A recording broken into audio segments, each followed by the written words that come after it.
sobrang dami nasaktan sa breakup ng Katniel, di ba? Parang buong mundo yata nasaktan, naiyak, ganto ganyan. Naisip ko lang, dapat tayo na lang nag-break, hindi na yung Katniel, no?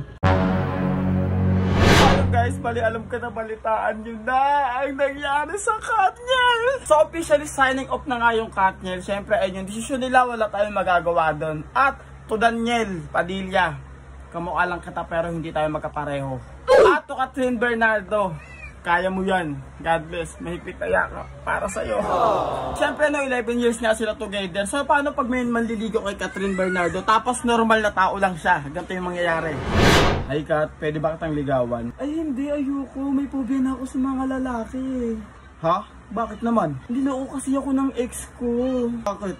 Ilan na ba nagiging ex mo? Isa lang, tsaka sobrang mahal na mahal ko yun eh.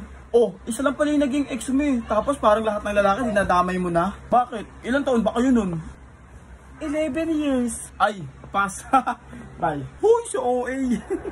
Tapos ayun nga, sobrang dami talaga nasasaktan ngayon. Lalo yung mga, especially mga Katniel fans since day 1 hanggang sa matapos. No? Sobrang sakit nun para sa kanila. Ako hindi ako Katniel, hindi talaga ako Katniel fans.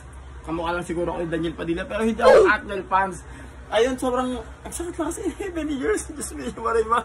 Kaya naman ngayon, ipaprank ko yung minamahal ko. Sabihin ko sa kanya na sana tayo na rin nag-break, hindi na yung Katniel. Kasi sa atin, pagka tayo nag-break, dalawa lang tayo masasaktan. Pero yung Katniel, sobrang parang buong mundo yata nasaktan eh. Ganun. Ano kayo magiging reaction niya. Pero bago yun, POV Katniel fan ka. I never dreamed, cause I always thought that dreaming was for kids. Just a childish thing, and I can swear love was... Grabe no, ang daming single sa Pasko, tapos nasama pa si Daniel Padilla, si Kathryn Bernardo, tsaka syempre ikaw. Uy, kawawa. Para ayun na nga, excited na talaga ako sa magiging reaction ng girlfriend ko pagka sinabi ko na gano'n nga, yung kagaya na sinabi ko kanina na sana tayo na rin nag-break, hindi na yung Katniel. Let's go! So ayun guys, bali ito na yung girlfriend ko. Kakauwi lang po namin galing sa MOA. Higa muna, Mal. Ayun, syempre. Pagwada yun, no? Alam ko naman, hindi na ako napag-video sa MOA eh. Pero alam ko naman, nabalitaan mo naman yung nangyari sa Katniel. Oo naman. Ano reaction mo sa nangyari sa Katniel? Nasaktan ka ba? Naiyak? Ganto ganyan? Nalungkot. Nalungkot ka. At syempre, hindi ka pa Katniel yan. Hindi ka pa Katniel fans, pero nalungkot ka. Paano pa kayo mga Katniel fans, di ba? Tama. Naisip ko lang sa sobrang daming, wait lang nalobat. Sobrang daming nasaktan sa breakup ng Katniel, di ba? Parang buong mundo yata nasaktan, naiyak, ganto ganyan. Naisip ko lang, dapat tayo na lang nag-break, hindi na yung Katniel, no? Oo.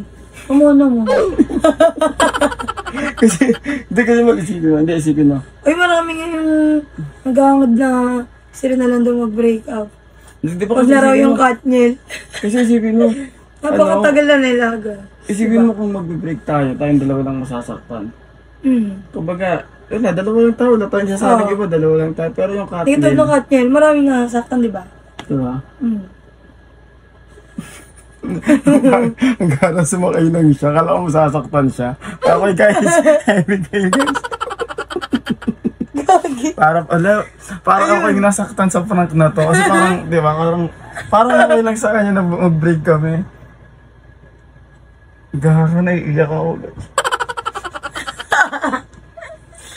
Gano'n, ba't parang okay lang sa'yo mag-break tayo?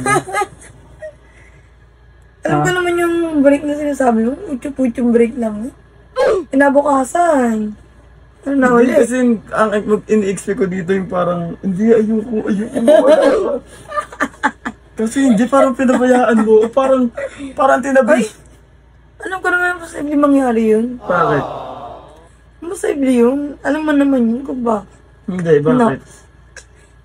Alam mo na yun. Hindi nga eh. Kasi parang pumayag lang siya. Di mo parang wala man lang siya pag-aalingilangan na oo, tayo na mag-break kung di yung Katniel. Ito pagkapos ng video na ito, makikipag-break na talaga. Mag-break na tayo doon ka.